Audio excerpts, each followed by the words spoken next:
Moramo ići napred da bismo u miru sačuvali ono što smo u ratu osvojili. Douglas MacArthur.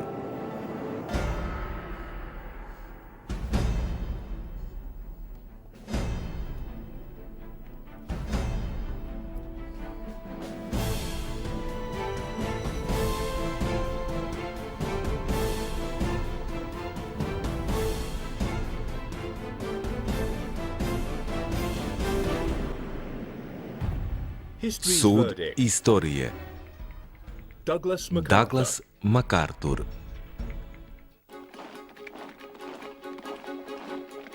U proleće 1942. nekoliko meseci nakon što su munjevitim napadom na njihovu glavnu mornaričku bazu na Havajima, Sjedinjene Američke Države, brutalno probuđene iz izolacionističkog sna, general Douglas MacArthur postao je jedan od najpoznatijih ljudi na svetu. Njegova odbrana poluostrva Batan na zapadnoj obali Filipina, najveće američke teritorije na Pacifiku, od nemilosrdnog japanskog napada, donela mu je svetsku slavu. U Sjedinjenim Državama po njemu su davali imena deci i ulicama, pisane su knjige o njemu, a u bioskopima su prikazivani filmski žurnali s njegovim teatralnim zvaničnim saopštenjima. On je tako Sjedinjenim Državama i celom svetu šokiranom japanskim blitzkriegom dao preko potrebnog heroja i nadu u bolju budućnost.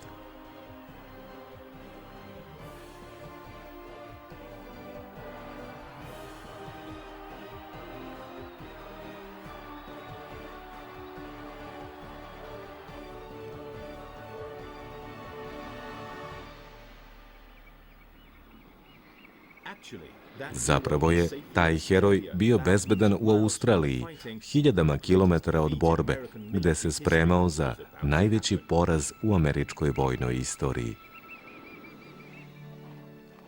MacArthurov život i nesvakidašnja karijera puni su takvih protivrečnosti. Nije bez razloga 1916. godine bio postavljen za prvog vojnog predstavnika za štampu. Najveći deo legende o sebi stvorio je sam. Nijedan vojni lider nije izazivao tako oprečna mišljenja kako svojih savremenika, tako i potonjih generacija. Ko je bio pravi MacArthur, jednako obožavan i omražen? Da li je, kako su neki tvrdili, bio najveći general Drugog svetskog rata, koji je neumorno radio za svoje ljude, sjajan strateg i vojnik do srži? Ili je bio užasni egoista, čije je najveće dostignuće bila lična propagandna kampanja za ponovno osvajanje Filipina, koja je produžila rat? Da li je bio heroj, kakvim ga prikazuje film iz 1977. u kom ga glumi Gregory Peck, ili je, po Rooseveltovim rečima, bio najopasniji čovek u Americi, opsednut sebičnom ambicioznošću? Japanska ekspanzija u ratu za resurse bila je nezaustavljiva, skoro potpuno zavisan od stranih sirovina. Japan je odavno iz jugoistočne Azije uvozio naftu, gumu, kalaj, kao i hranu i drugu robu. Japan je, posle napada na Pearl Harbor, isprovociranog zapadnim trgovinskim embargom, osvojio ogromne prostore evropskih i američkih kolonija. Do sredine 1942. ova zemlja je gospodarila Pacifikom i Istočnom Azijom. Filipini, smešteni usred japanskih linija snabdevanja, viđeni su kao pištolj uperen u srce Japana.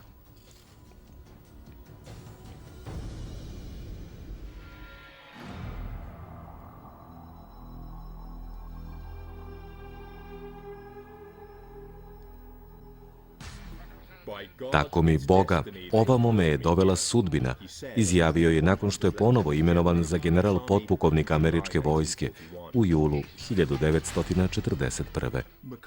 MacArthurov neobični osjećaj za sopstvenu važnost bio je plod njegovog vojničkog nasleđa. Rođen je u kasarni u Little Rock u Arkansasu. Idol mu je bio otac koji je kao 16-godišnjak učestvovao u američkom građanskom ratu na strani severa. Borio se protiv legendarnog apačkog ratnika Cochisa i učestvovao u špansko-američkom ratu, u kom je Španija izgubila Kubu i Filipine. Taj rat je označio početak američkog imperijalizma van matičnog kontinenta. Rođen je da se bori i da vlada, kao bilo koji britanski ili francuski aristokrata iz 19. veka. U svom prvom ratu ispoljio je nesumnjivu hrabrost. Lično je vodio svoje ljude u napade i borio se prsa u prsa.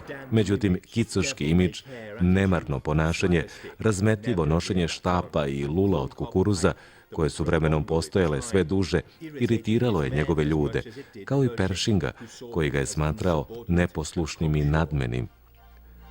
Počeo je da govori o sebi u trećem licu. Razvio je sklonost ka romantizovanju ratnih užasa, videvši ih kao religiozno žrtvovanje i najplemenitiju ljudsku aktivnost.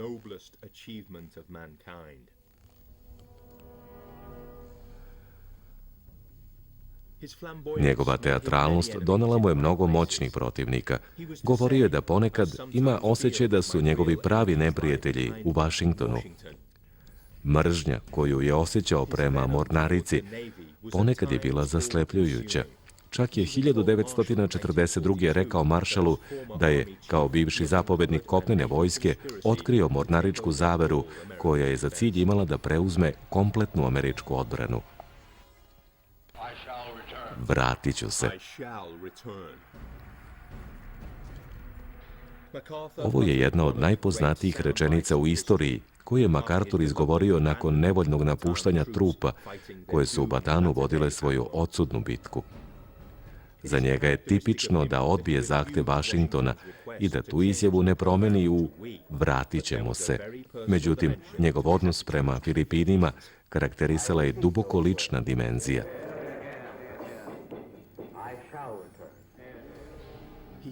Tamo je služio kao adjutant svom ocu i to iskustvo mu se zauvek urezalo u svest.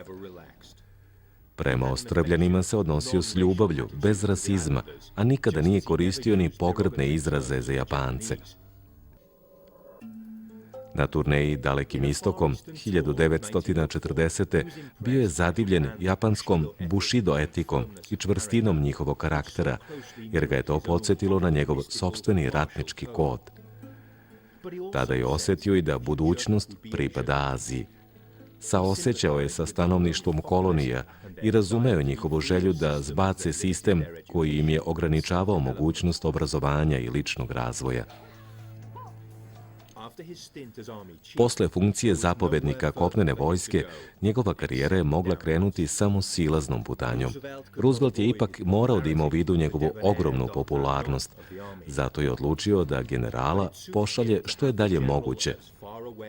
MacArthur je 1935. postavljen za vojnog zapovednika Filipina s naređenjem da organizuje odbranu ostrva. Godine 1937. dao je ostavku na tu funkciju da bi postao vojni savjetnik predsjednika Quezona. Želeo je titulu feldmaršala, ali je to naišlo na neodobravanje Vašingtona. Prozvali su ga Napoleonom iz Luzona. On je svoju ulogu shvatio ozbiljnije nego što se očekivalo. Neprestano je zahtevao pomoć od svojih nadređenih i javno ih kritikovao što ne ispunjavaju njegove zahteve, što je doživljavao kao ličnu uvredu. Smatrao je da se istorija svih ratnih neuspeha može sažeti u jednu reč – prekasno. Vašington nije bio siguran koliko su Filipini zaista važni i u kojoj meri bi trebalo izaći u susret MacArthurovim zahtevima da organizuje odbranu njihovih 7000 ostrva. Filipini su imali dužu obalu od obale matične zemlje, udaljene preko 7000 km. S druge strane, azijsko kopno bilo je na svega 1000 km, a tamo je jačao otpor kolonijalizmu. Vašington je imao političke, diplomatske i logističke dileme. Posle godina ekonomske krize i posleratnog izolacionizma, američka stalna vojska svela se na svega 60.000 ljudi. Havaji, pa čak i Panama, imali su prioritet u odnosu na Filipine. Međutim, koliko god MacArthur verovao u suštinsku važnost ovih ostrva i svoju sposobnost da ih odbrani, bio je slep za potrebe u drugim oblastima važnim za odbranu Amerike. Pošto je odlično poznavao teren ostrva, od 1934. je tvrdio da se Filipini mogu odbraniti od invazije. Da bi ostvario svoj plan, zahtevao je 50 malih, brzih torpednih čamaca koji bi mogli da upadnu u neprijateljske vode i nanesu veliku štetu. U mornarici su ga smatrali ludim. Zbog evropskih potreba, do 7. decembra 1941. dobio je samo 6 traženih čamaca i samo 6.000 američkih vojnika kao pojačanje. Uz to je dobio loše opremljenu, jedva obučenu vojsku sastavljenu od domaćeg stanovništva. To je bilo 5 meseci posle njegovog povratka na komandantski položaj u američkoj vojsci i posle Maršalove promene plana Orange, koji je tada dobio ofanzivniju dimenziju. Prva verzija plana predviđala je povlačenje svih američkih kopnenih snaga u Batan i u moćno utvrđenje Corregidor, odakle bi se štitio ulaz u Manilski zaliv. Mornarica bi se odmah povukla i vratila bi se kada bi to postalo izvodljivo. Plan Rainbow 5 omogućavao je filipinskim komandantima da aktivno brane ceo arhipelag, dok bi plan Orange bio aktiviran samo ukoliko sve drugo propadne. Predsjednik Filipinskog Commonwealtha Quezon obećao je MacArthuru budžet koji je 1940. sveden na 1/8 prvobitno obećane sume. Zabrinut zbog japanske agresije, MacArthur je 1938. otputovao u Tokio kako bi ubedio Japance u dobre namere Filipina, u nadi da će ih rat zaobići. Odlaskom u Tokio razbesneo je Washington. Oružje i oprema koju je tražio mogli bi biti iskorišćeni za dizanje ustanka. Filipinci bi čak mogli stati na stranu Japana, koji im je obećao jarma. Maršal je ipak poslao 35 Boeinga B-17 letećih tvrđava u MacArthurovu glavnu vazduhoplovnu bazu u Clark Fieldu. Tu je bilo koncentrisano najviše teških bombardera na svetu. To je bilo nešto za početak, iako je samo japanska mornarica raspolagala s 2200 letelica. Jačanje MacArthurovih vazduhoplovnih snaga skrenulo je pažnju na mnogo važnije strateško pitanje. Jednostavno rečeno, mornarica neće imati presudnu ulogu u ovom savremenom ratu. Plan Rainbow 5 napravljen je pod pretpostavkom da će rat uglavnom biti vođen na površini vode i da neće početi pre sljedećeg aprila, što bi Americi dalo vremena da se bolje pripremi. U tom slučaju bi Manilski zaliv, zaštićen Maršalovim bombarderima, bio od neprocenjive važnosti, ali takvo razmišljanje bilo je konzervativno i pogrešno. Odlučujući faktor biće snage koje u tom trenutku nisu postojale kao poseban vid vojske, vazduhoplovne. Pearl Harbor je pokazao da avioni mogu da potope velike brodove. Ovaj rat neće dobiti ni drednoti, ni razarači, pa čak ni krstarice, već aerodromi i nosači aviona. Međutim, sredinom 1941. čak ni MacArthur to nije uviđao. Kasnije je priznao da je to bila najveća greška u njegovoj karijeri. Nesposobnost neprijatelja za vazdušni napad na ova ostrva pruža nam najveću zaštitu. Njegovo samopouzdanje je nestalo kada su Japanci pokrenuli drugi talas napada tog sudbonosnog decembarskog dana. Njegovo delovanje, odnosno neaktivnost, predstavlja jednu od najčudnijih epizoda američke istorije i do danas zbunjuje istoričare.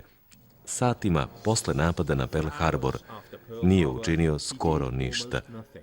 Za to vreme izgubio je jedinu šansu da nanese štetu neprijatelju, jer je vazdušna odbrana arhipelaga za nekoliko minuta uništena na zemlji.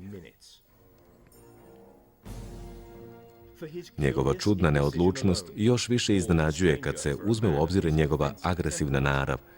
Neki komentatori veruju da ga je zbog toga trebalo smeniti i zauvek zaboraviti. U Honolulu su smenjeni zapovednici kopnenih trupa i mornarice i sprovedeno je ukupno 9 zvaničnih istraga. Niko nikada nije saslušan zbog neuspeha na Filipinima. Samo je jedan niži oficir ukoren, a onda prekomandovan. Generala su probudili u 3 sata posle ponoći po filipinskom vremenu. Bio je zbunjen i očigledno je verovao da je napad uspešno odbijen. Uskoro je shvatio da greši, kada mu je u 5:30 ujutro maršal poslao telegram sa naredbom da sprovede operaciju Rainbow 5. Trebalo je da promeni planove i naredi napad na Formozu na severu, odakle su mogli doći vazdušni napadi. U prilog tom planu išla je i gusta magla, koja je za nekoliko sati odložila napad 200 aviona, što mu je dalo sasvim dovoljno vremena. Trebalo je i da sazove sve podređene komandante. Nije uradio ništa od toga. Kasnije je u svoju odbranu naveo naređenje koje je maršal u novembru poslao svim trupama, a kojim se zahteva da se čeka na otvoren napad neprijatelja pre preduzimanja ofanzivnih aktivnosti. Međutim, naredba koju je dobio tog jutra bila je jasna i poništavala je prethodnu. Osim toga, njegovi podređeni su se postarali da mu novo naređenje tog jutra bude preneto. General Brereton, njegov zapovednik avijacije, nekoliko puta je telefonirao u štab, a onda je zahtevao da lično vidi MacArthura. Načelnik štaba Sutherland rekao mu je da ne kreće prvi u otvoren napad. MacArthur je kasnije poricao da je znao da je Brereton uopšte tražio da razgovara s njim. Američka obaveštajna služba je u to vreme slabo radila i njeni izveštaji bili su ili zbunjujući ili pogrešni. MacArthur je u svoju odbranu retrospektivno naglašavao faktore iznenađenja i ogromnu nadmoć neprijatelja. Međutim, ustanovljeno je da se prethodnih dana i tokom te noći odbijao niz sumnjivih aktivnosti. MacArthur je morao biti upoznat s tim. Zapravo su na nekoliko aerodroma piloti spremno čekali da polete. MacArthur nije znao da je njegovo naređenje da se bombarderi iz Clarkfieldsa prebace na južno ostrvo Mindanao, van dometa napada s Formoze, samo delimično ispunjeno. Većina aviona je ostala tamo, a njihovi piloti su se provodili na zabavi do 2 posle ponoći. Kada su Japanci napali, vladala je takva pometnja da su im neki piloti čak veselo mahali, misleći da su to američki avioni iz drugih baza. Brereton je ranije počeo da priprema svoje bombardere, ali su u ključnom trenutku svi osim jednog bili na točenju goriva.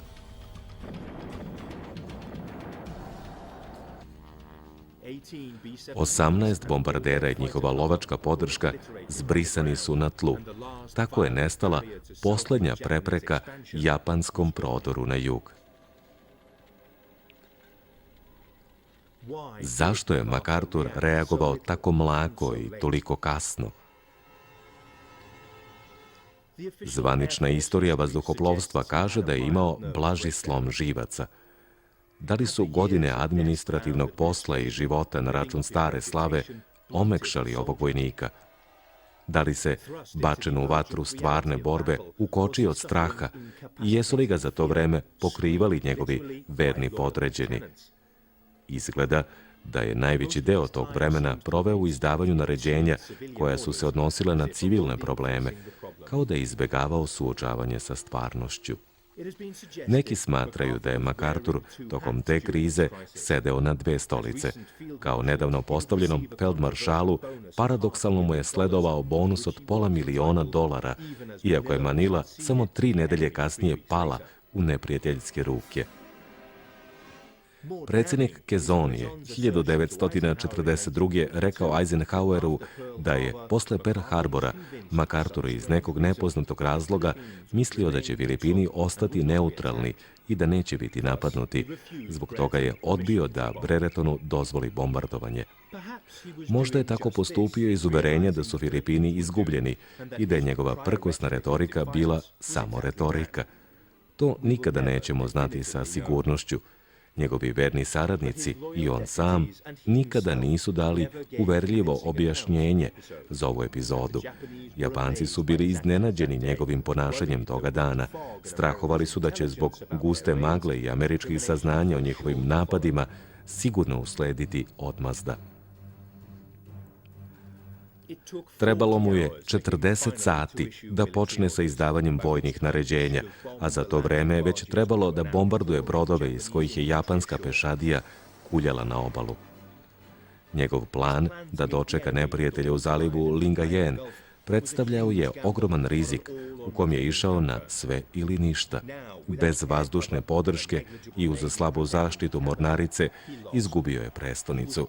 Bio je primoran da pribegne prvobitnom planu Orange i da se povuče.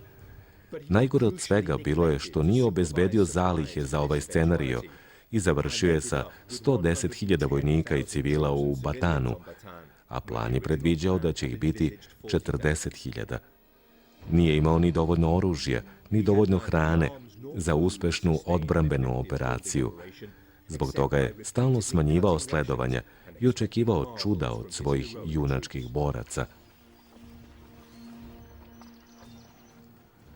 Zahvaljujući poznavanju terena, na sjajan način se povukao iz borbe s malim gubicima. Čak je Pershing to nazvao remek delom vojne taktike, jednim od najvećih poteza u istoriji. Istina, svaka dobra vest u tom trenutku kod kuće je slavljena na sva zvona. Uoči Božića, Manila je proglašena otvorenim gradom, a ostatak poloostrva je napušten. Petomesečna opsada iz prve polovine 1941. bila je prava noćna mora za 22.000 vojnika američko-filipinskog garnizona. Bolesti, kiše i glad ubijali su i njih i civile. Pored toga, pretrpeli su preko 300 nemilosrdnih napada japanskih bombardera. Kopnene trupe generala Home napredovale su, nadoknađujući gubitke svežim pojačanjima. Kako primećuje jedan istoričar, te godine je samo Staljingradska bitka vođena u težim uslovima. MacArthur se prebacio na utvrđeno ostrvo Korehidor kako bi rukovodio borbama. Neprestano je tražio pojačanja u ljudstvu i naoružanju. Međutim, pojačanja nisu stizala. Nemci su se približavali Suetskom kanalu, a Japanci kontrolisali Pacifik. Savezničke snage su bile razvučene i nisu znale šta će biti sledeća meta neprijatelja. Davanje prednosti ratu u Evropi razbesnalo je MacArthura, koji se osjećao skrajnuto.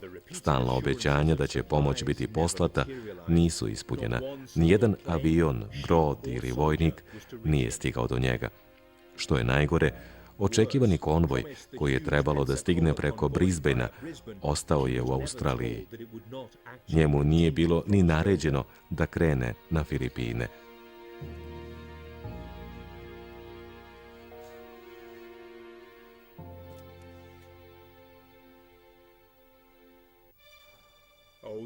Ma znate, Japanci još nisu proizveli bombu s mojim imenom na njoj.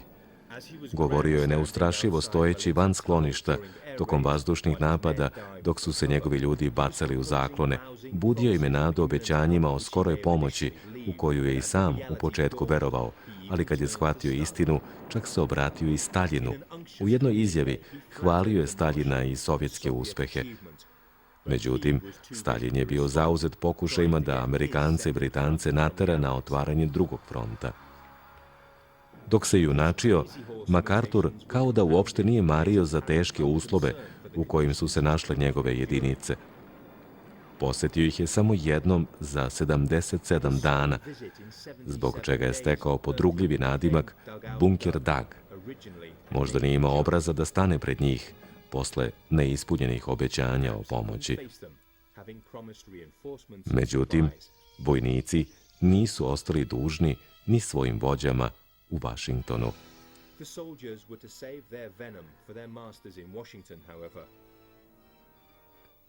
Mi smo ratna kobilad iz Batana, bez tate, mame, bez ujka Sema.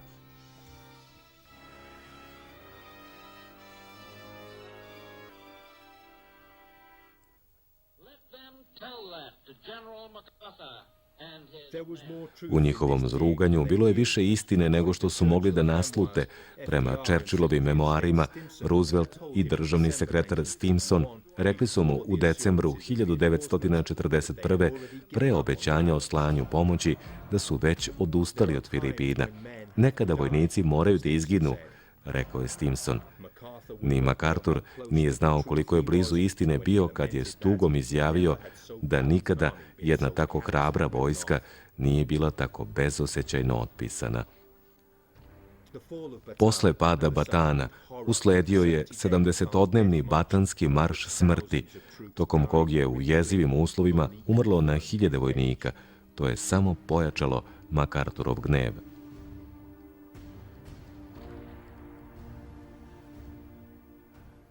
MacArthur je bio ubeđen da je američka mornarica mogla probiti japansku blokadu Filipina i da to nije učinila samo kako bi njemu napakostila.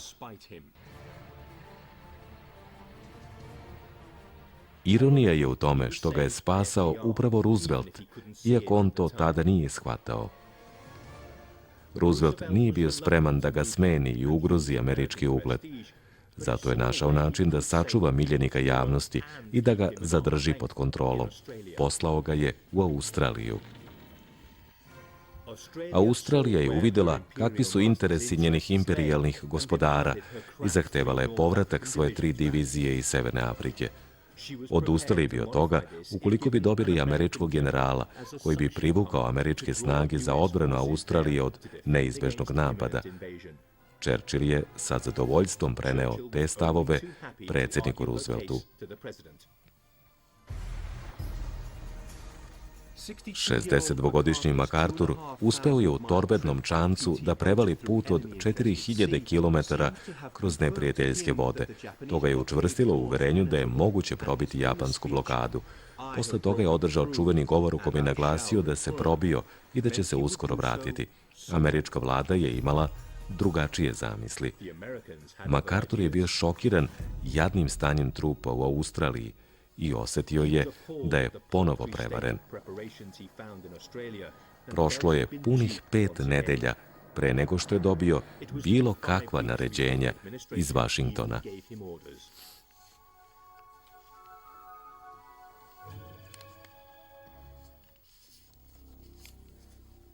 Mornarica je zahtevala glavnu reč u ratu protiv Japana. MacArthur je bio protiv toga i trebalo je vremena da se taj sukob reši. Roosevelt je na kraju postavio MacArthura na čelo snaga u jugozapadnom Pacifiku, a Nimitz je imenovan za zapovednika na centralnom Pacifiku. MacArthur je dobio zadatak da zaštiti Australiju i sačeka priliku za napredovanje ka severu. Nimitz je krenuo u prodor ka istoku, organizujući niz amfibijskih operacija. Bila je to komplikovana taktika koja je zahtevala saradnju i razumevanje potreba druge strane. Pošto je admiral King bio u Vašingtonu, MacArthur je smatrao da će Filipini uvek biti zapostavljeni, ali sada je bar imao značajne snage pod svojom komandom. Osim toga, posle nedelja provedenih nad mapama u upoznavanju geografije Pacifika i japanskih položaja, počeo je izolovanost i fizičku udaljenost Melbourna i Tokija da smatra svojim prednostima. Osmislio je amfibijsku kontraofanzivu, koja je obuhvatila oslobađanje Filipina i na kraju dovela do 87 uspešnih iskrcavanja. Tako je potpuno preobrazio rat na Pacifiku. Promenio se i njegov stav prema Japancima. Divio im se, ali je verovao da to što oni nemaju reč za poraz može biti njegova prednost. Rekao je da diktatorski način komandovanja nije prilagodljiv. Ta rigidnost bila je njihova slaba tačka. Pošto nisu mogli da pojme poraz, nisu ni imali plan za takav scenario. Njihovi uspesi su im davali bezbroj opcija za dalje napredovanje i previše trofeja koje je trebalo braniti. Poput Nemaca, i oni su se borili na 2 fronta, u Kini i na Pacifiku. Njihovi potezi nakon proleća 1941. mogu delovati kao nastavak ofanzive, Ali su Japanci u suštini bili prinuđeni na odbrambenu strategiju i zaštitu dragocenih osvojenih teritorija. MacArthur je smatrao da je najbolje napadati ih. Kad su 41. i 32. američka divizija stigle u Australiju, počeo je da razmišlja o akciji na Papuji, umjesto da čeka neprijateljski napad. To će imati veoma ozbiljne posljedice.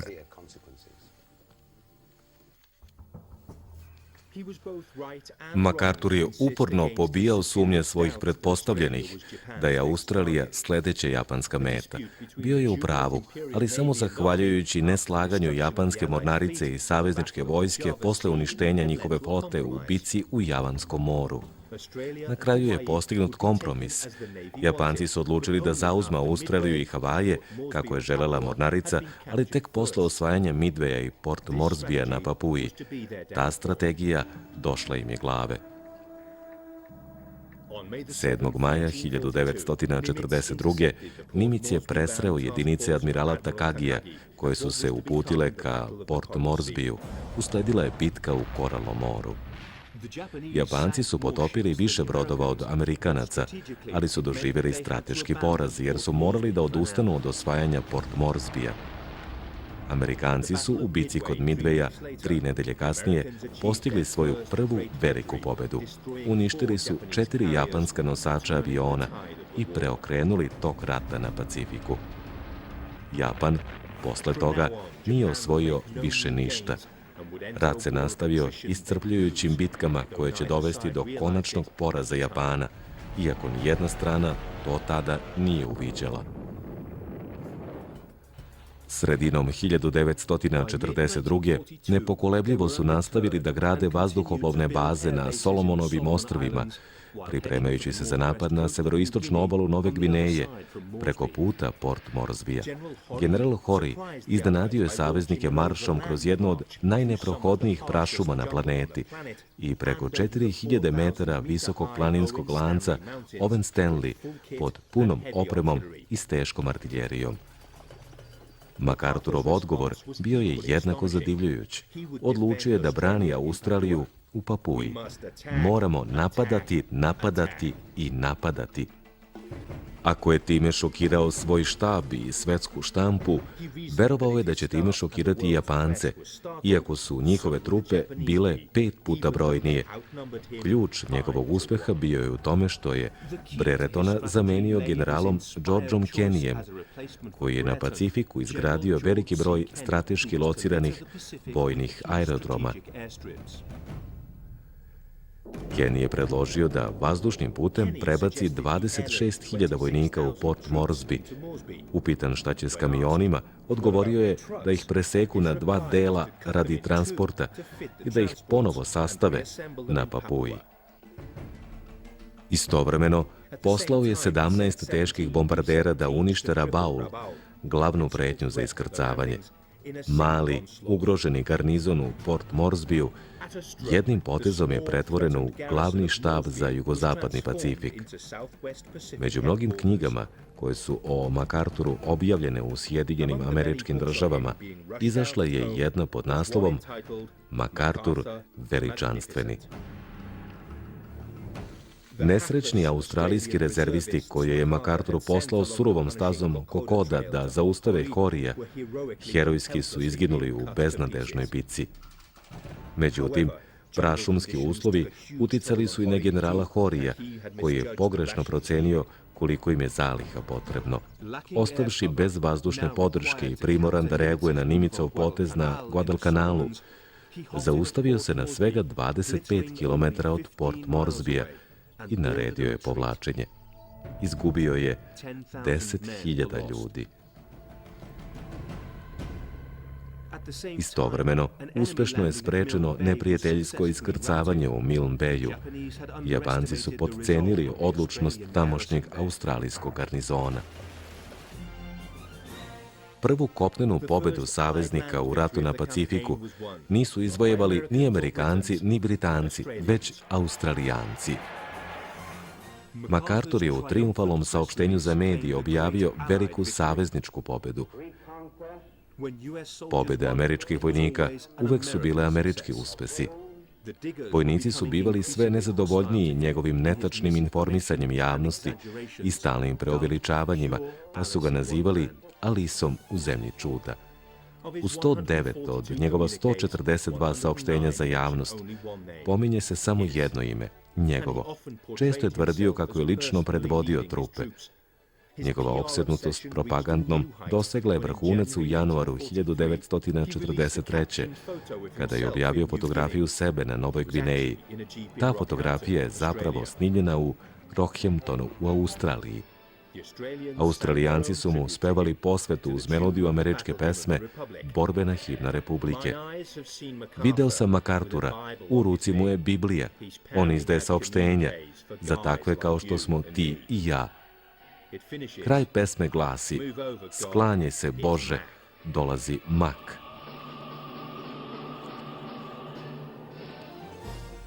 Bitka za Bunagonu u zimu 1942.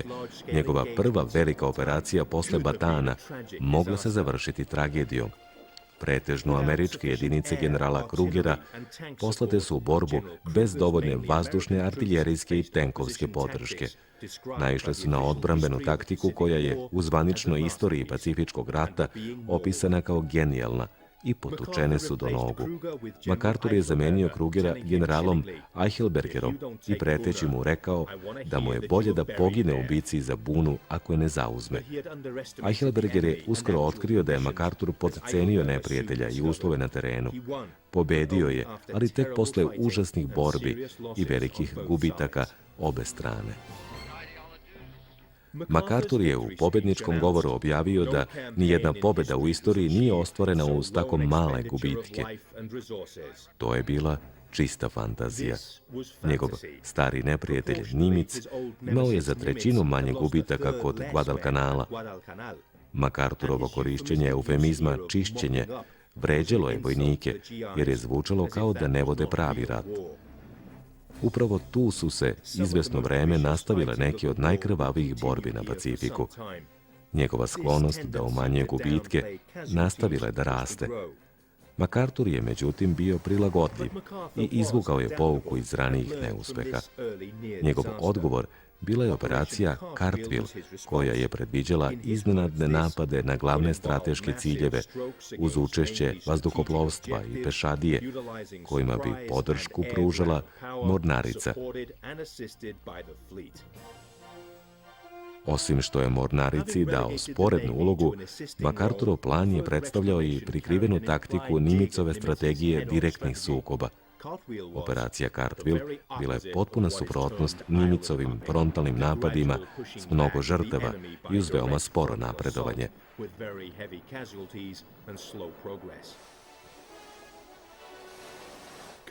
Konvencionalni pomorski amfibijski rat bio je mrtav. MacArthur je osmislio taktiku simultanih napada s više strana. Kao nekadašnji učenik vojne škole, govorio je kako je samo oživeo drevnu veštinu opkoljavanja. Prestao je da bude žrtva mora i velikih razdaljina i postao je njihov gospodar. Počeo je protiv Japanaca da koristi njihovu taktiku iznenadnih munjevitih napada.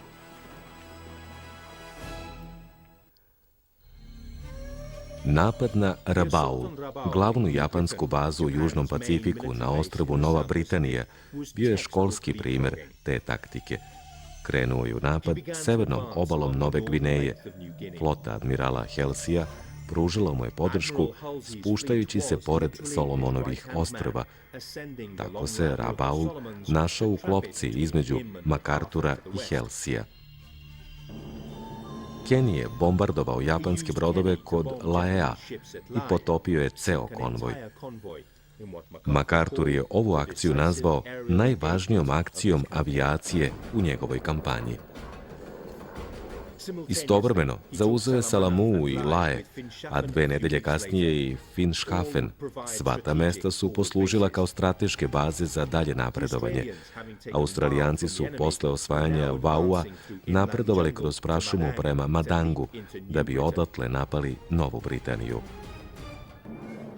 Stotine bombardera uništavali su avione na pistama Bevaka, glavne baze moćne japanske 18. armije. MacArthur je poslao krugera na ostrvo Arave kako bi neprijatelju skrenuo pažnju sa svoje prave mete.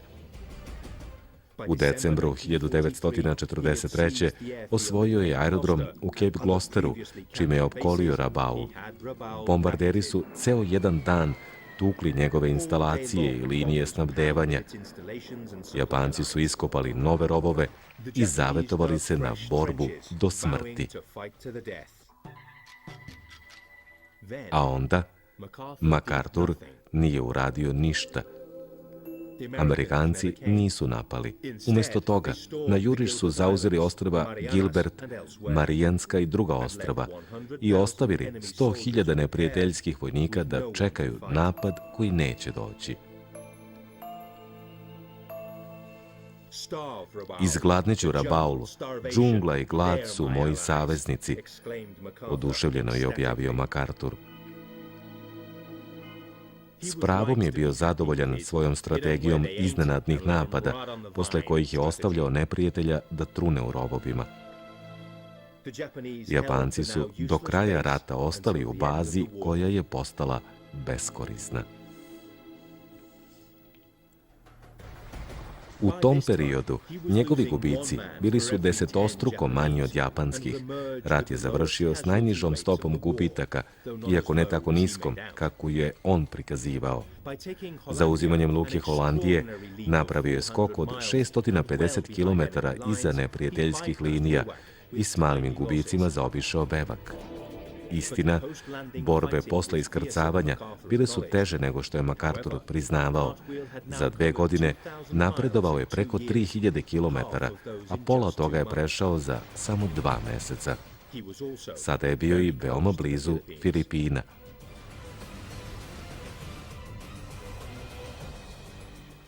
Do tada se napredovanje prema severu i japanskim ostrvima prirodno odvijalo iz 2 smera.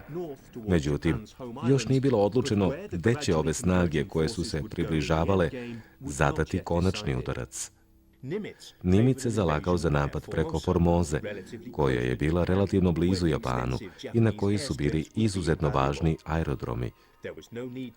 Nije bilo potrebe da se nagađa šta MacArthur želi. Ovog puta nije nameravao da zaobilazi neprijateljske položaje. Roosevelt je pozvao svoja 2 komandanta da se sastanu na Havajima. MacArthur je namerno stigao poslednji, odeven u kožnu pilotsku jaknu u stilu Garija Coopera i s pilotskim naočarima. Time je odavao počast Keniju, koji je preokrenuo tok njegovog rata. Želeo je da isprovocira Nimitza, Kinga i predsjednika, koji je nosio mornaričku kapu. Leahy, šef Rooseveltovog kabineta, upitao ga je zašto ne nosi prikladnu odeću za ovakve prilike. Bio je to odjek Pershingovih reči od pre 30 godina. Vlada je bila podeljena.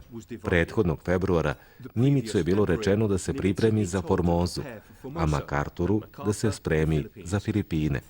Ovaj je odbacio Kingov predlog blokade i istakao da je Amerika dužna da pomogne narodu koji je Sjedinjene Američke Države smatrao svojom matičnom zemljom. Predsjednik je bio zabrinut zbog mogućih američkih gubitaka u napadu na dobro utvrđeni Luzon. MacArthur je tvrdio da ti gubici neće biti veći nego do sad.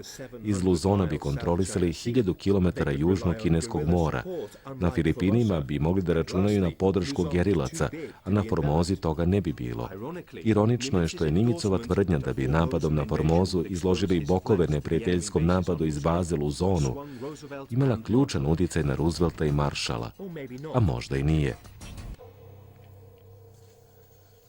MacArthur je, navodno, 10 minuta ostao sam s predsjednikom. Tada ga je podsjetio da ne smeju zanemariti 17 miliona hrišćanskih duša na Filipinima. Usudio bih se da primetim kako će, u protivnom, američki narod biti strašno razočaran u vas, što će se odraziti na rezultate izbora ove jeseni. Da li je tom prilikom postignut kompromis između dvojice najlukavijih i najtvrdoglavijih ljudi u Sjedinjenim Američkim Državama? Roosevelt se kandidovao za 4. mandat i bile su mu potrebne dobre vesti. Koja bi vest bila bolja od podrške miljenika republikanske štampe i čina Amerike velikodušnosti prema Filipincima? MacArthur je postao još optimističniji u predizbornom saopštenju. 9 dana pred izbore, nepoverljivim novinarima je rekao da su borbe u zalivu Leyte, bici kojom je započelo oslobađanje Filipina, skoro gotove. Njegov pomoćnik za medije nezvanično je rekao novinarima da Filipini moraju ostati na naslovnim stranama do kraja izbora. Tako je i bilo. Bitka u zalivu Leyte, najveći pomorski sukob svih vremena, nije spadala u MacArthurov plan. Halseyjevi piloti su izvestili da je luka u zalivu Leyte u centralnom delu arhipelaga veoma slabo branjena. Zbog toga bi iskrcavanje na tom mestu omogućilo Amerikancima da operaciju završe mnogo pre sredine aprila 1945. Kako je planirano, MacArthur se saglasio i napao Morotai. Japanci su angažovali celu svoju flotu, uključujući 2 najveća bojna broda na svetu, Yamamoto i Musashi.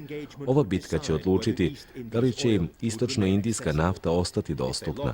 Ako izgube, brodovi će im ostati bez goriva. Nisu imali šta da izgube. MacArthur se iskrcao na Filipine 20. oktobra 1944. Uskoro je ceo svet video sliku heroja povratnika koji se iskrcava s broda dok bitka za osvajanje obale još besni. Dok se približava svetlom tlu, na njegovom licu se vidi čvrsta rešenost. U stvari, on se mrštio zbog ravnodušnosti kapetana barže kada se plovilo zaglavilo na nekoliko metara od obale. Narode Filipina, vratio sam se. Uz Božju pomoć, naše trupe ponovo stoje na tlu Filipina, tlu osvećenom krvlju naših dvaju naroda. Iako su vojnici bili siti njegovog dobro uvežbanog poziranja, stanovnici ostrva nisu. Njegov dolazak dočekan je opštim oduševljenjem.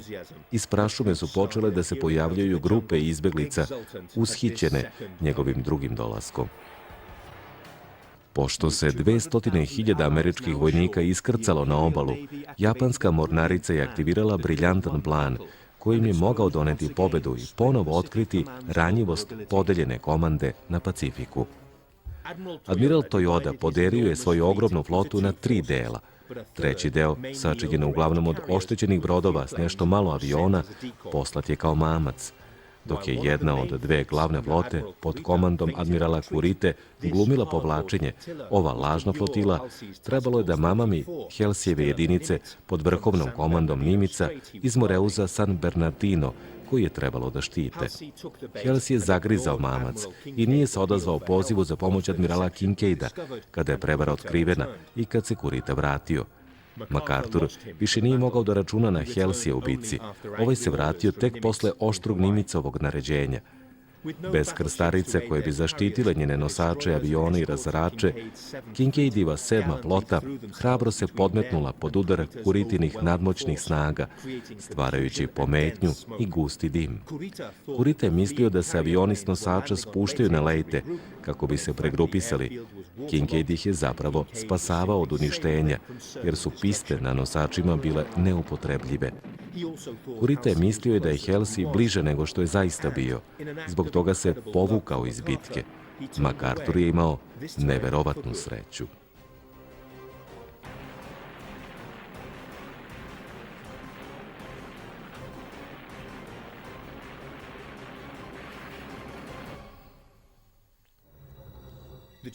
Japanci posle toga više nisu bili ozbiljna pomorska ni vazdušna pretnja.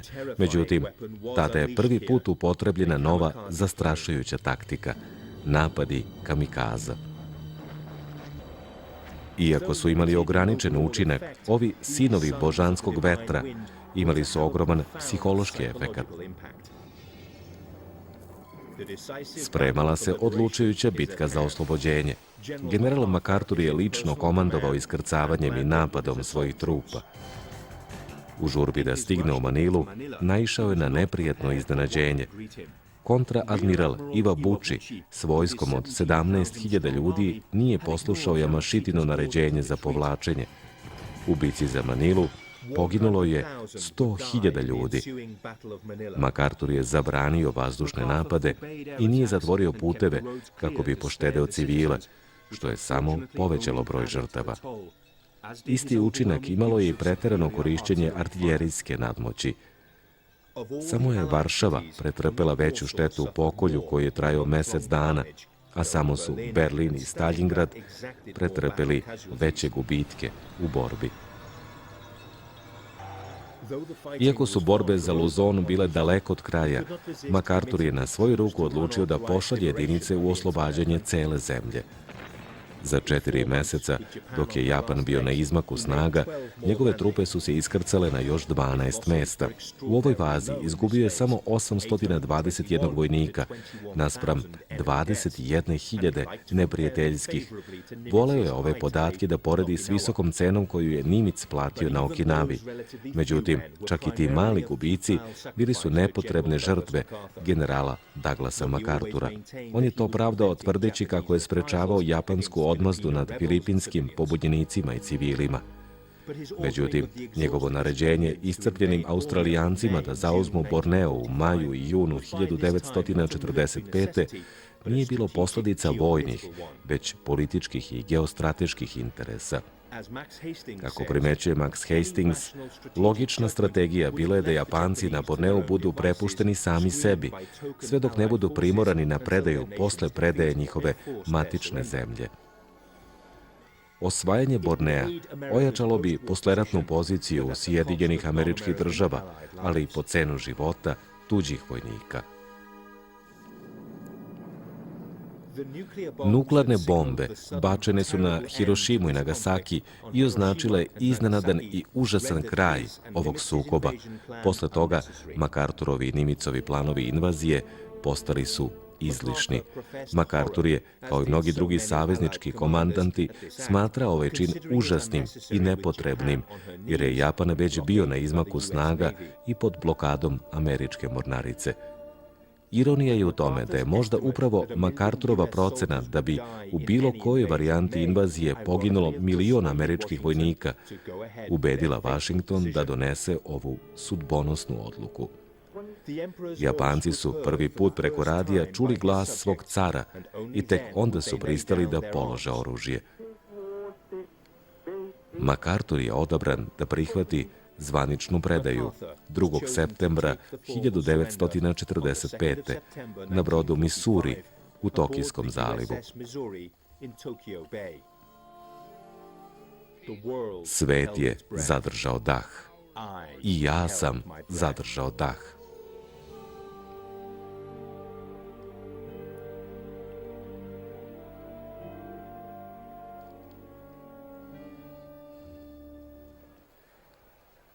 Jedan istoričar je MacArthurov ulazak bez oružja u Tokio, koji je dalje bio naoružan, nazvao najhrabrijim ličnim činom tokom rata. Pobednički ulazak u zemlju, koja je nedavno mobilisala 38 miliona muškaraca, žena i dece da do smrti brane svoje ostrva, bio je rizičan potez, no MacArthur je s pravom smatrao da će time steći poštovanje. Hteo je i da pretekne Nimitza, koji se brzo približavao Yokohami. Međutim, postoji jedan manje poznat i veoma mračan aspekt njegovog narcizma, koji baca senku na njegove sjajne mirovne planove. Na celom području pod njegovom komandom prihvatao je predaje lokalnih neprijateljskih trupa, samo njemu lično.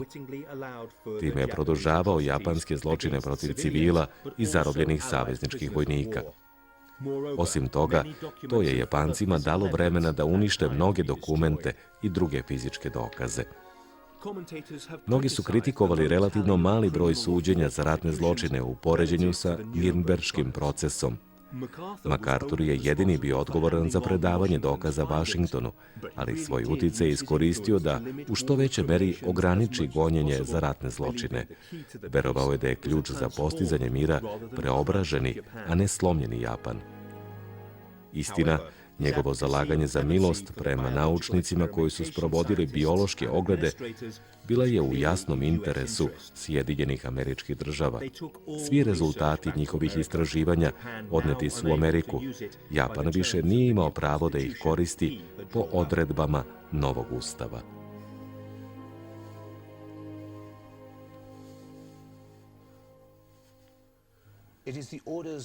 Slavu vam donose naredbe koje prekršite.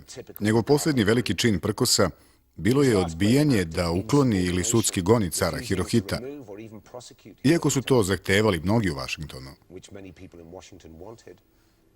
To je izbegao u želji za pomirenjem. Osim toga, kao mudar geopolitičar, shvatio je da je ustavna monarhija bolje rešenje za Japan nego republika u američkom stilu. Samo tako je mogao očekivati saradnju Japanaca u sprovođenju njegovih dugoročnih planova demokratizacije.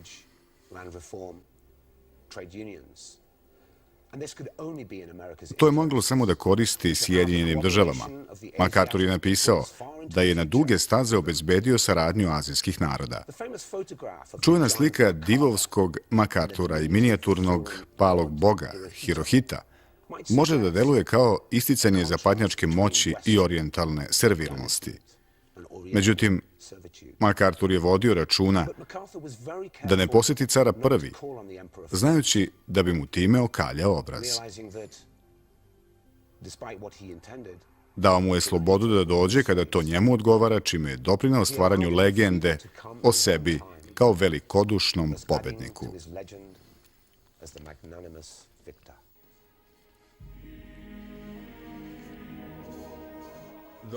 MacArthurova sveta misija bila je ispunjena.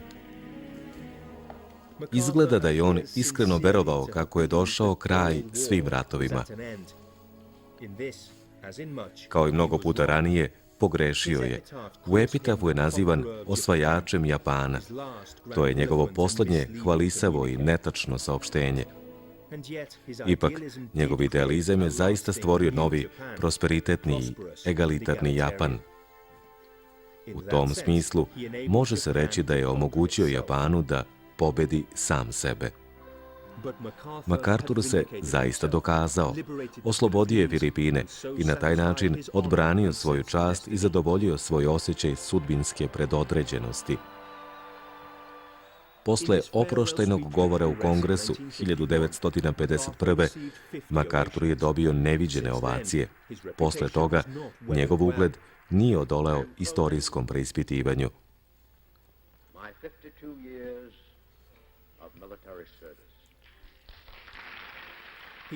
Mnogo je onih koji ističu njegove lične neuspehe i taktičke greške, ali oni često ignorišu njegovu sposobnost planiranja i sprovođenja kompleksnih zadataka i svođenja gubitaka na najmanju meru. Britanski feldmaršal Alan Brooke žalio je što je u Vašingtonu nedostajala MacArthurova strateška vizija koja bi sprečila da sporazum s Rusijom dovede do gubitka polovine Evrope i globalnog širenja komunizma. S druge strane, MacArthurova beskrajna egocentričnost i želja da uvek bude u centru pažnje skoro su mu došli glave. Charles Willoughby, šef njegove obaveštajne službe, rekao je da kad MacArthur nešto javno obeća, posle toga nije moguće nikakvo odstupanje od njegovih neopozivih odluka. Neki istoričari smatraju da je užasna bitka za Manilu mogla biti izbegnuta i da je njegova žurba da posle 3 godine zatočeništva lično oslobodi svoje ljude primorala Japance na borbu. Njegovo stalno javno ispoljavanje nezahvalnosti prema američkoj mornarici i njenom doprinosu njegovom ličnom krstaškom pohodu je sramotno. Bitka u zalivu Leyte mogla se završiti sasvim drugačije da nije bilo Nimicovog spektakularnog uspeha u bici u Filipinskom moru prethodnog maja. To je bila odlučujuća pobeda kojom su praktično eliminisane japanske vazduhoplovne snage na moru. MacArthurova lična hrabrost, sjajni um i sentimentalan odnos prema njegovim vojnicima išli su ruku pod ruku sa nemilosrdnom rešenošću i često detinjastim narcizmom i potrebom za pohvalama. Možda je upravo ta smeša protivrečnosti ključ njegovog izuzetnog uspeha i njegovih grešaka, kao i velikog uticaja na ljude s kojima je dolazio u kontakt i na svet u celini, kako u ratu, tako i u miru. Odabrala Mila Jovanović-Nikolić. Prevod i adaptacija Boban Jakovljević. Lektor Ashley Gould. Čitali Dragan Vučelić i Vladimir Mihajlović. Dizajn zvuka Jovica Stojković. Obrada kulturno-umetnički program Radio Televizije Srbije.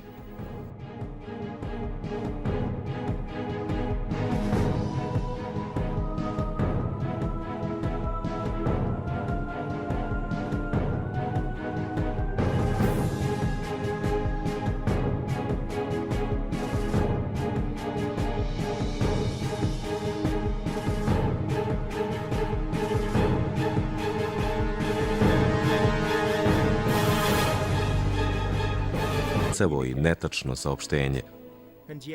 Ipak, njegov idealizam je zaista stvorio novi, prosperitetni i egalitarni Japan. U tom smislu, može se reći da je omogućio Japanu da pobedi sam sebe. MacArthur se zaista dokazao, oslobodio je Filipine i na taj način odbranio svoju čast i zadovoljio svoj osjećaj sudbinske predodređenosti. Posle oproštajnog govora u Kongresu 1951. MacArthur je dobio neviđene ovacije. Posle toga, njegov ugled nije odoleo istorijskom preispitivanju.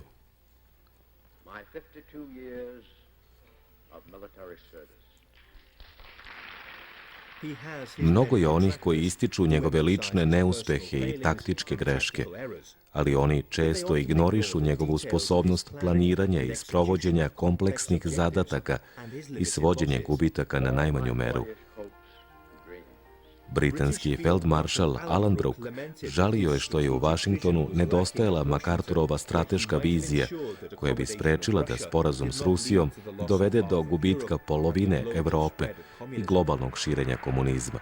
S druge strane, MacArthurova beskrajna egocentričnost i želja da uvek bude u centru pažnje skoro su mu došli glave.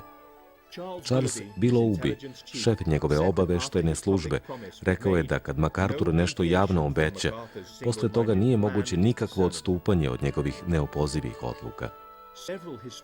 Neki istoričari smatraju da je užasna bitka za Manilu mogla biti izbegnuta i da je njegova žurba da posle 3 godine zatočeništva lično oslobodi svoje ljude primorala Japance na borbu. Njegovo stalno javno ispoljavanje nezahvalnosti prema američkoj mornarici i njenom doprinosu njegovom ličnom krstaškom pohodu je sramotno. Bitka u zalivu Leyte mogla se završiti sasvim drugačije da nije bilo Nimicovog spektakularnog uspeha u bici u Filipinskom moru prethodnog maja. To je bila odlučujuća pobeda kojom su praktično eliminisane japanske vazduhoplovne snage na moru.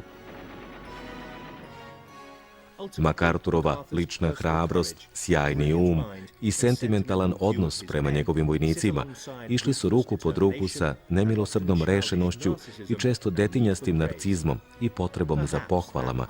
Možda je upravo ta smeša protivrečnosti ključ njegovog izuzetnog uspeha i njegovih grešaka, kao i velikog uticaja na ljude s kojima je dolazi u kontakt i na svet u celini, kako u ratu, tako i u miru. Odabrala Mila Jovanović Nikolić u MacArthurov plan. Helsijevi piloti su izvestili da je luka u zalivu Leyte u centralnom delu arhipelaga veoma slabo branjena. Zbog toga bi iskrcavanje na tom mestu omogućilo Amerikancima da operaciju završe mnogo pre sredine aprila 1945. Kako je planirano, MacArthur se saglasio i napao Morotai. Japanci su angažovali celu svoju flotu, uključujući 2 najveća bojna broda na svetu, Yamamoto i Musashi. Ova bitka će odlučiti da li će im istočno-indijska nafta ostati dostupna. Ako izgube, brodovi će im ostati bez goriva. Nisu imali šta da izgube. MacArthur se iskrcao na Filipine 20. oktobra 1944. Uskoro je ceo svet video sliku heroja povratnika koji se iskrcava s broda dok bitka za osvajanje obale još besni. Dok se približava svetlom tlu, na njegovom licu se vidi čvrsta rešenost. U stvari, on se mrštio zbog ravnodušnosti kapetana barže kada se plovilo zaglavilo na nekoliko metara od obale. Narode Filipina, vratio sam se. Uz Božju pomoć, naše trupe ponovo stoje na tlu Filipina. tlu osvećenom krvlju naših dvaju naroda. Iako su vojnici bili siti njegovog dobro uvežbanog poziranja, stanovnici ostrva nisu. Njegov dolazak dočekan je opštim oduševljenjem.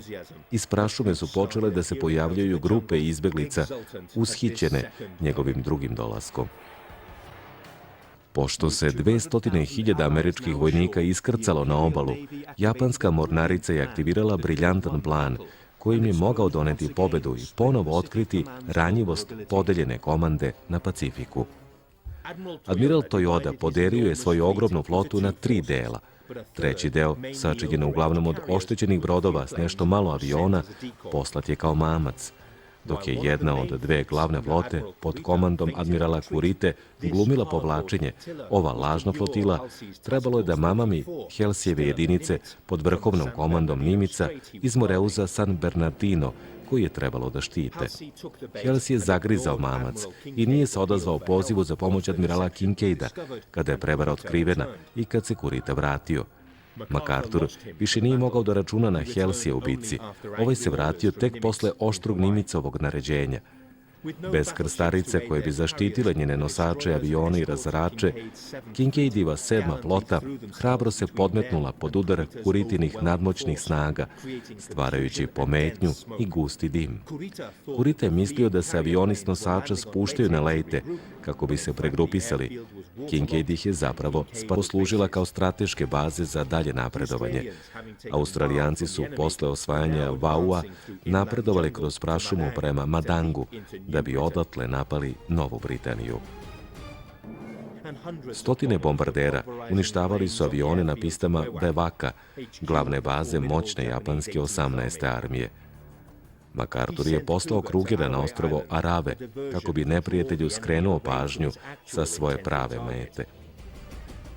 U decembru 1943. osvojio je aerodrom u Cape Gloucesteru, čime je opkolio Rabaul. Bombarderi su ceo jedan dan tukli njegove instalacije i linije snabdevanja. Japanci su iskopali nove rovove i zavetovali se na borbu do smrti. A onda MacArthur nije uradio ništa. Amerikanci nisu napali. Umesto toga, na juriš su zauzeli ostrva Gilbert, Marijanska i druga ostrva i ostavili 100.000 neprijateljskih vojnika da čekaju napad koji neće doći. Izgladneću Rabaulu, džungla i glad su moji saveznici, oduševljeno je objavio MacArthur. S pravom je bio zadovoljan svojom strategijom iznenadnih napada, posle kojih je ostavljao neprijatelja da trune u rovovima. Japanci su do kraja rata ostali u bazi koja je postala beskorisna. U tom periodu njegovi gubici bili su desetostruko manji od japanskih. Rat je završio s najnižom stopom gubitaka, iako ne tako niskom kako je on prikazivao. Zauzimanjem luke Holandije napravio je skok od 650 km iza neprijateljskih linija i s malim gubicima zaobišao Bevak. Istina, borbe posle iskrcavanja bile su teže nego što je MacArthur priznavao. Za 2 godine napredovao je preko 3000 km, a pola toga je prešao za samo 2 meseca. Sada je bio i veoma blizu Filipina.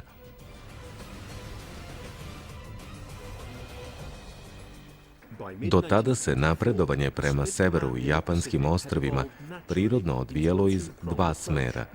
Međutim, još nije bilo odlučeno gde će ove snage koje su se približavale zadati konačni udarac.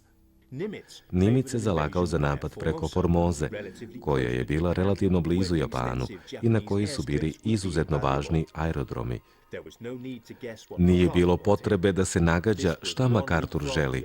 Ovog puta nije nameravao da zaobilazi. Nimitz se zalagao za napad preko Formoze, koja je bila relativno blizu Japanu i na koji su bili izuzetno važni aerodromi. Nije bilo potrebe da se nagađa šta MacArthur želi. Ovog puta nije nameravao da zaobilazi neprijateljske položaje. Roosevelt je pozvao svoja dva komandanta da se sastanu na Havajima. MacArthur je namerno stigao poslednji, odeven u kožnu pilotsku jaknu u stilu Garija Coopera i s pilotskim naočarima. Time je odavao počast Keniju, koji je preokrenuo tok njegovog rata.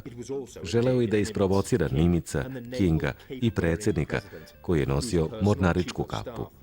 Leahy, šef Rooseveltovog kabineta, upitao ga je zašto ne nosi prikladnu odeću za ovakve prilike. Bio je to odjek Pershingovih reči od pre 30 godina. Vlada je bila podeljena.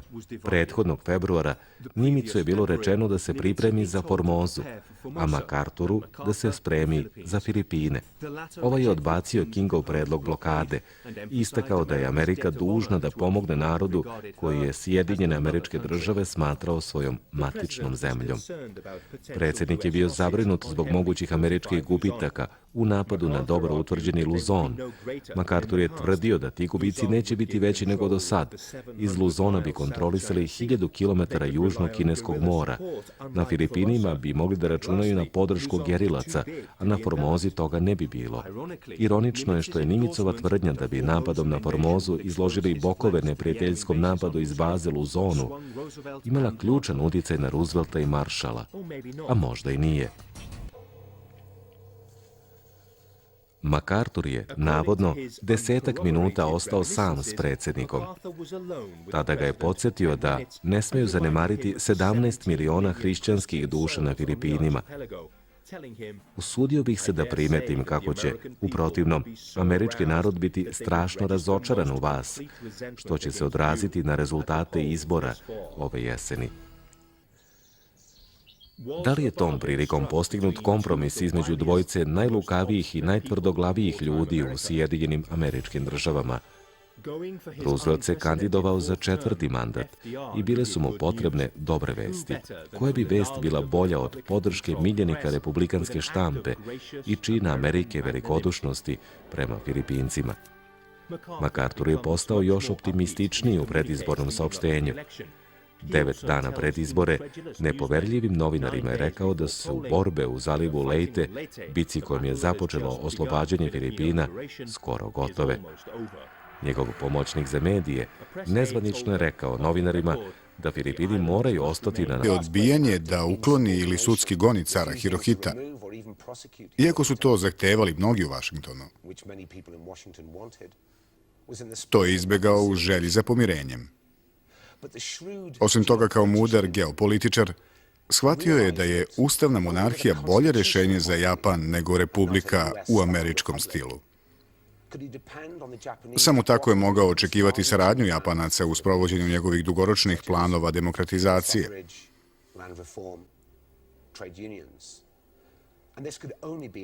To je moglo samo da koristi Sjedinjenim državama. MacArthur je napisao da je na duge staze obezbedio saradnju azijskih naroda. Čuvena slika divovskog MacArthura i minijaturnog palog boga Hirohita može da deluje kao isticanje zapadnjačke moći i orijentalne servilnosti. Međutim, MacArthur je vodio računa da ne posjeti cara prvi, znajući da bi mu time okaljao obraz. Dao mu je slobodu da dođe kada to njemu odgovara, čime je doprineo stvaranju legende o sebi kao velikodušnom pobedniku.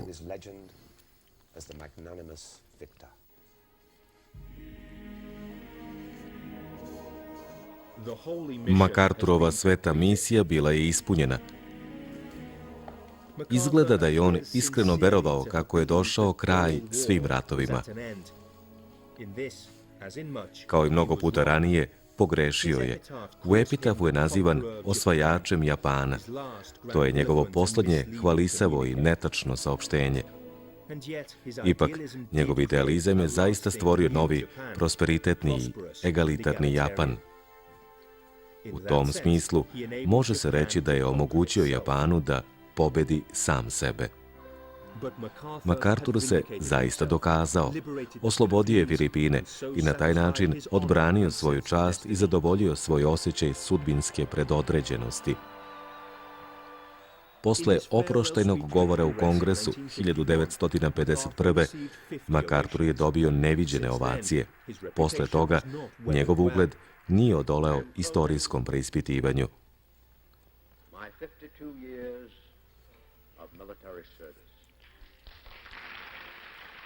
Mnogo je onih koji ističu njegove lične neuspehe i taktičke greške, ali oni često ignorišu njegovu sposobnost planiranja i sprovođenja kompleksnih zadataka i svođenja gubitaka na najmanju meru. Britanski feldmaršal Alan Brooke žalio je što je u Vašingtonu nedostajala MacArthurova strateška vizija koja bi sprečila da sporazum s Rusijom dovede do gubitka polovine. Da li su godine administrativnog posla i života na račun stare slave omekšali ovog vojnika? Da li se bačen u vatru stvarne borbe ukočio od straha i jesu li ga za to vreme pokrivali njegovi verni podređeni? Izgleda da je najveći deo tog vremena proveo u izdavanju naređenja koja su se odnosila na civilne probleme, kao da je izbegavao suočavanje sa stvarnošću. Neki smatraju da je MacArthur tokom te krize sedeo na dve stolice. Kao nedavno postavljenom feldmaršalu, paradoksalno mu je sledovao bonus od $500.000, iako je Manila samo 3 nedelje kasnije pala u neprijateljske ruke. Predsjednik Quezon je 1942. rekao Eisenhoweru da je posle Pearl Harbora MacArthur iz nekog nepoznatog razloga mislio da će Filipini ostati neutralni i da neće biti napadnuti. Zbog toga je odbio da Breretonu dozvoli bombardovanje. Možda je tako postupio iz uverenja da su Filipini izgubljeni i da je njegova prkosna retorika bila samo retorika. To nikada nećemo znati sa sigurnošću. Njegovi verni saradnici i on sam nikada nisu dali uverljivo objašnjenje za ovu epizodu. Japanci su bili iznenađeni njegovim ponašanjem toga dana. Strahovali su da će zbog guste magle i američkih saznanja o njihovim napadima sigurno uslediti odmazda. Trebalo mu je 40 sati da počne sa izdavanjem vojnih naređenja, a za to vreme je već trebalo da bombarduje brodove iz kojih je japanska pešadija kuljala na obalu. Njegov plan da dočeka neprijatelja u zalivu Lingayen predstavljao je ogroman rizik u kom je išao na sve ili ništa. Bez vazdušne podrške i uz slabu zaštitu mornarice izgubio je prestonicu. Bio je primoran da pribegne prvobitnom planu Orange i da se povuče. Najgore od svega bilo je što nije obezbedio zalihe za ovaj scenario i završio je sa 110.000 vojnika i civila u Batanu, a plan je predviđao da će ih biti 40.000. Nije imao ni dovoljno oružja, ni dovoljno hrane za uspešnu odbrambenu operaciju. Zbog toga je stalno smanjivao sledovanja i očekivao čuda od svojih junačkih boraca. Zahvaljujući poznavanju terena, na sjajan način se povukao iz borbe s malim gubicima. Čak je Pershing to nazvao remek delom vojne taktike, jednim od najvećih poteza u istoriji. Istina, svaka dobra vest u tom trenutku kod kuće je slavljena na sva zvona. Uoči Božića, Manila je proglašena i završio je sa 110.000 vojnika i civila u Batanu, a plan je predviđao da će ih biti 40.000. Nije imao ni dovoljno oružja, ni dovoljno hrane za uspešnu odbrambenu operaciju. Zbog toga je stalno smanjivao sledovanja i očekivao čuda od svojih junačkih boraca. Zahvaljujući poznavanju terena, na sjajan način se povukao iz borbe s malim gubicima. Čak je Pershing to nazvao remek delom vojne taktike, jednim od najvećih poteza u istoriji. Istina, svaka dobra vest u tom trenutku kod kuće je slavljena na sva zvona. Uoči Božića, Manila je proglašena otvorenim gradom, a ostatak poloostrva je napušten. Petomesečna opsada iz prve polovine 1941. bila je prava noćna mora za 22.000 vojnika američko-filipinskog garnizona. Bolesti, kiše i glad ubijali su i njih i civile. Pored toga, pretrpeli su preko 300 nemilosrdnih napada japanskih bombardera.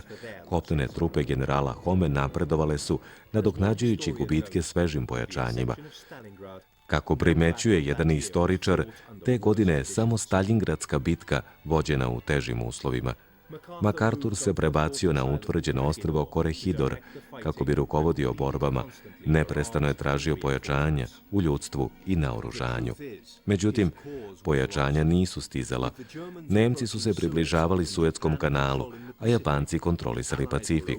Savezničke snage su bile razvučene i nisu znale šta će biti sledeća meta neprijatelja.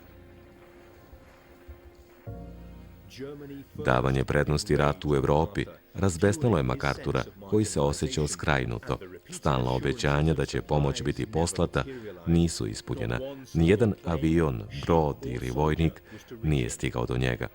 Što je najgore, očekivani konvoj, koji je trebalo da stigne preko Brisbanea, ostao je u Australiji.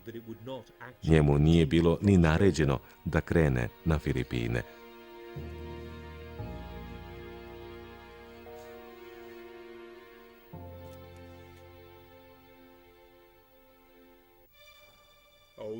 Ma znate, Japanci još nisu proizveli bombu s mojim imenom na njoj. Govorio je neustrašivo stojeći van skloništa tokom vazdušnih napada, dok su se njegovi ljudi bacali u zaklone. Budio im je nadu obećanjima o skoroj pomoći, u koju je i sam u početku verovao, ali kad je shvatio istinu, čak se obratio i Staljinu. U jednoj izjavi hvalio je Staljina i sovjetske uspehe. Međutim, Staljin je, ali su u ključnom trenutku svi osim jednog bili na točenju goriva.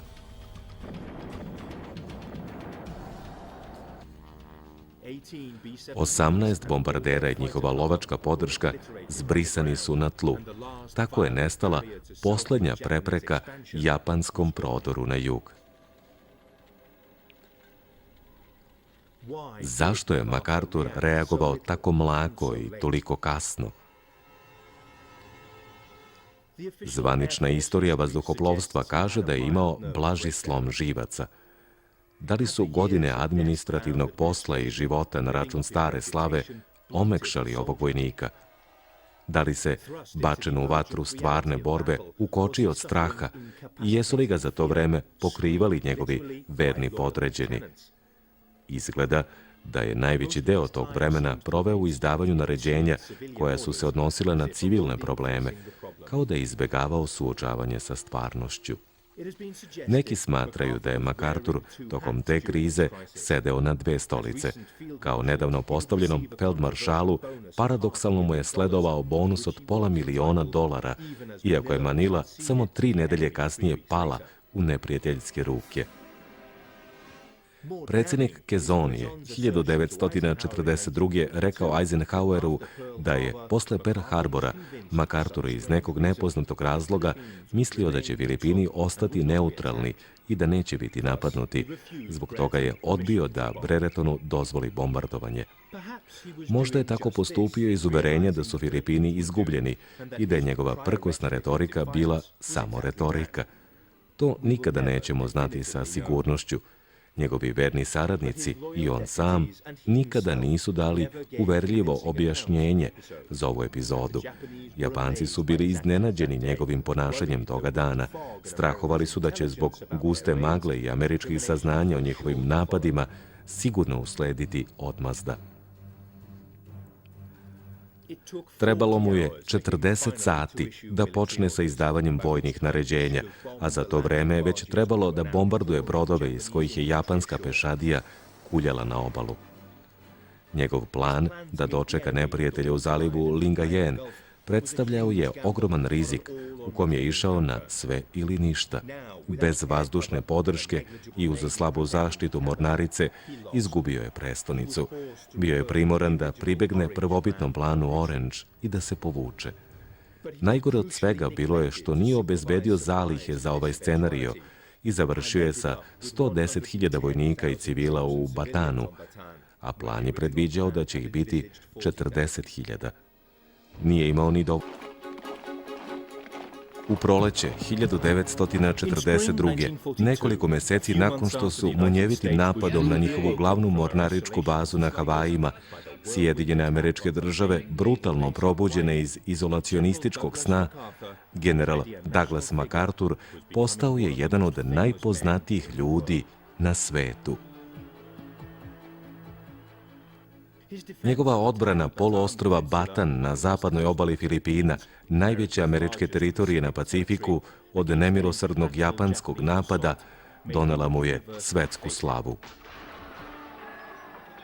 U Sjedinjenim Državama po njemu su davali imena deci i ulicama, pisane su knjige o njemu, a u bioskopima su prikazivani filmski žurnali s njegovim teatralnim zvaničnim saopštenjima. On je tako Sjedinjenim Državama i celom svetu šokiranom japanskim blitzkriegom dao preko potrebnog heroja i nadu u bolju budućnost.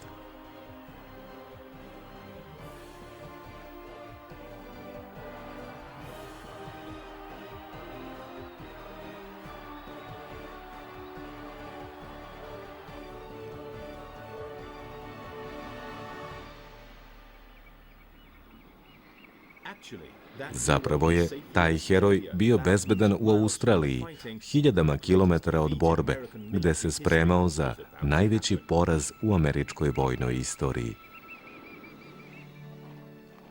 MacArthurov život i nesvakidašnja karijera puni su takvih protivrečnosti. Nije bez razloga 1916. godine bio postavljen za prvog vojnog predstavnika za štampu. Najveći deo legende o sebi stvorio je sam. Nijedan vojni lider nije izazivao tako oprečna mišljenja kako svojih savremenika, tako i potonjih generacija. Ko je bio pravi MacArthur, jednako obožavan i omražen? Da li je, kako su neki tvrdili, bio najveći general Drugog svetskog rata, koji je neumorno radio za svoje ljude, sjajan strateg i vojnik do srži? Ili je bio užasni egoista, čije je najveće dostignuće bila lična propagandna kampanja za ponovno osvajanje Filipina, koja je produžila rat? Da li je bio heroj, kakvim ga prikazuje film iz 1977. u kom ga glumi Gregory Peck, ili je, po Rooseveltovim rečima, bio najopasniji čovek u Americi, opsednut sebičnom ambicioznošću? Japanska ekspanzija u ratu za resurse bila je nezaustavljiva, skoro potpuno zavisan od stranih sirovina. Japan je odavno iz jugoistočne Azije ulio i sačeka priliku za napredovanje ka severu. Nemac je krenuo u prodor ka istoku, organizujući niz amfibijskih operacija. Bila je to komplikovana taktika, koja je zahtevala saradnju i razumevanje potreba druge strane. Pošto je admiral King bio u Vašingtonu, MacArthur je smatrao da će Filipini uvek biti zapostavljeni, ali sada je bar imao značajne snage pod svojom komandom.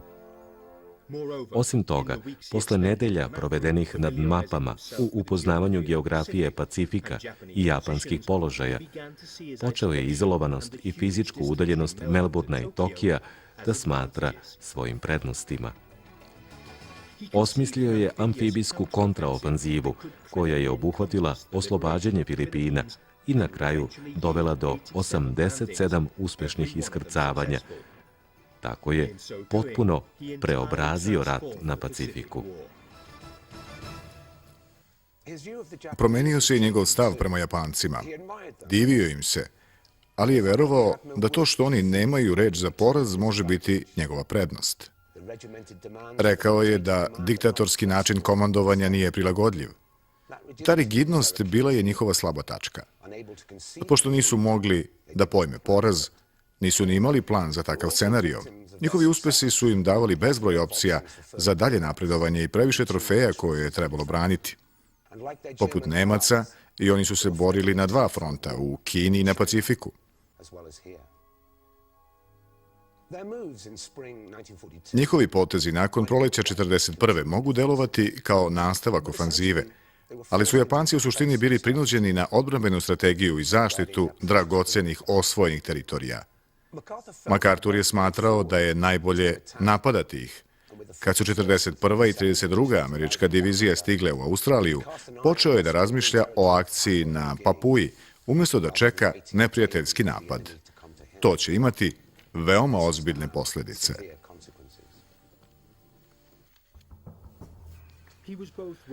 MacArthur je uporno pobijao sumnje svojih pretpostavljenih da je Australija sledeća japanska meta. Bio je u pravu, ali samo zahvaljujući neslaganju japanske mornarice i savezničke vojske posle uništenja njihove flote u bici u Javanskom moru. Na kraju je postignut kompromis. Japanci su odlučili da zauzme Australiju i Havaje, kako je želela mornarica, ali tek posle osvajanja Midwaya i Port Moresbya na Papuji. Ta strategija došla im je glave. 7. maja 1942. Nimitz je presreo jedinice admirala Takagija, koje su se uputile ka Port Moresby 41. pre obećanja o slanju pomoći da su već odustali od Filipina. Nekada vojnici moraju da izginu, rekao je Stimson. Ni MacArthur nije znao koliko je blizu istine bio kad je s tugom izjavio da nikada jedna tako hrabra vojska nije bila tako bezosećajno otpisana. Posle pada Batana usledio je 70-odnevni batanski marš smrti, tokom kog je u jezivim uslovima umrlo na hiljade vojnika. To je samo pojačalo MacArthurov gnev.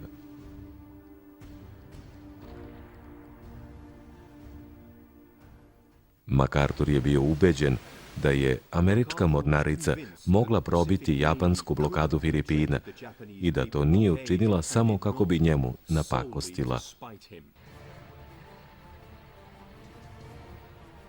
Ironija je u tome što ga je spasao upravo Roosevelt, iako on to tada nije shvatao. Roosevelt nije bio spreman da ga smeni i ugrozi američki ugled. Zato je našao način da sačuva miljenika javnosti i da ga zadrži pod kontrolom. Poslao ga je u Australiju. Australija je uvidela kakvi su interesi njenih imperijalnih gospodara i zahtevala je povratak svoje 3 divizije iz Severne Afrike. Odustali bi od toga ukoliko bi dobili američkog generala koji bi privukao američke snage za odbranu Australije od neizbežnog napada. Churchill je sa zadovoljstvom preneo te stavove predsjedniku Rooseveltu. 62-godišnji MacArthur uspeo je u torbednom čamcu da prevali put od 4000 km kroz neprijateljske vode. To ga je učvrstilo u uverenju da je moguće probiti japansku blokadu. Posle toga je održao čuveni govor u kome je naglasio da se probio i da će se uskoro vratiti. Američka vlada je imala drugačije zamisli. MacArthur je bio šokiran jadnim stanjem trupa u Australiji i osetio je da je ponovo prevaren. Prošlo je punih 5 nedelja pre nego što je dobio bilo kakva naređenja iz Vašingtona.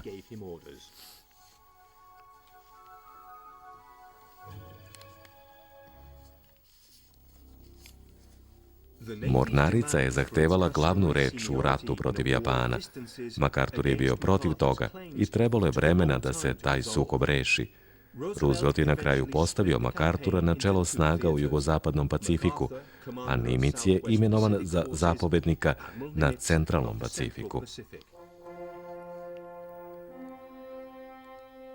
MacArthur je dobio zadatak da zaštiti Australiju i sačeka priliku za napredovanje. Htio zbog ravnodušnosti kapetana barže kada se plovilo zaglavilo na nekoliko metara od obale. Narode Filipina, vratio sam se. Uz Božju pomoć, naše trupe ponovo stoje na tlu Filipina, tlu osvećenom krvlju naših dvaju naroda. Iako su vojnici bili siti njegovog dobro uvežbanog poziranja, stanovnici ostrva nisu. Njegov dolazak dočekan je opštim oduševljenjem. Iz prašume su počele da se pojavljaju grupe izbeglica ushićene njegovim drugim dolaskom.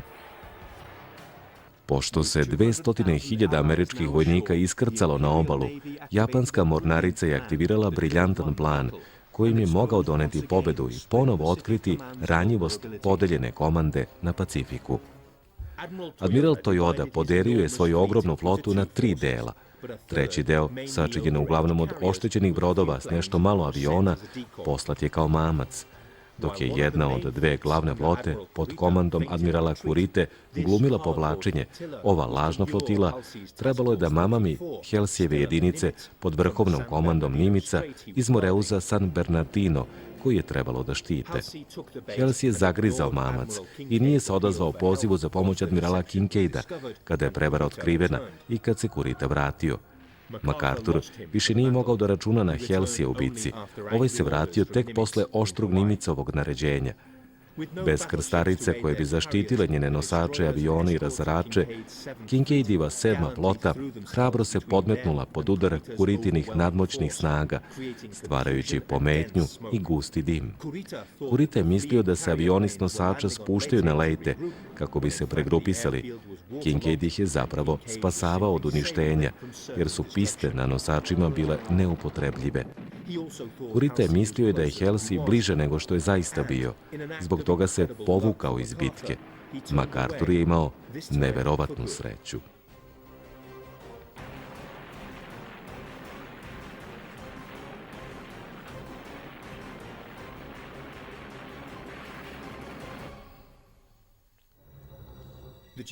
Japanci posle toga više nisu bili ozbiljna pomorska ni vazdušna pretnja. Međutim, tada je prvi put upotrebljena nova zastrašujuća taktika – napadi kamikaza. Iako su imali ograničen učinak, ovi sinovi božanskog vetra imali su ogroman psihološki efekat. Spremala se odlučujuća bitka za oslobođenje. General MacArthur je lično komandovao iskrcavanjem i napadom svojih trupa. U žurbi da stigne u Manilu, naišao je na nazvao remek delom vojne taktike, jednim od najvećih poteza u istoriji. Istina, svaka dobra vest u tom trenutku kod kuće je slavljena na sva zvona. Uoči Božića, Manila je proglašena otvorenim gradom, a ostatak poloostrva je napušten. Petomesečna opsada iz prve polovine 1941. bila je prava noćna mora za 22.000 vojnika američko-filipinskog garnizona. Bolesti, kiše i glad ubijali su i njih i civile. Pored toga, pretrpeli su preko 300 nemilosrdnih napada japanskih bombardera. Kopnene trupe generala Home napredovale su, nadoknađujući gubitke svežim pojačanjima. Kako primećuje jedan istoričar, te godine je samo Staljingradska bitka vođena u težim uslovima. MacArthur se prebacio na utvrđeno ostrvo Korehidor kako bi rukovodio borbama. Neprestano je tražio pojačanja u ljudstvu i naoružanju. Međutim, pojačanja nisu stizala. Nemci su se približavali Suetskom kanalu, a Japanci kontrolisali Pacifik.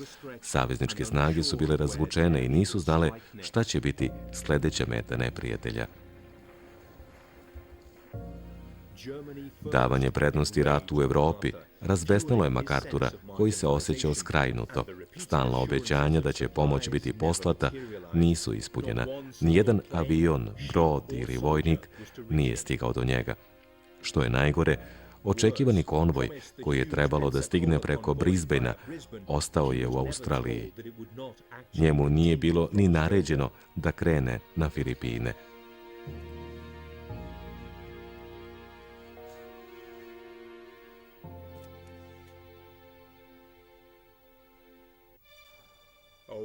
Ma znate, Japanci još nisu proizveli bombu s mojim imenom na njoj.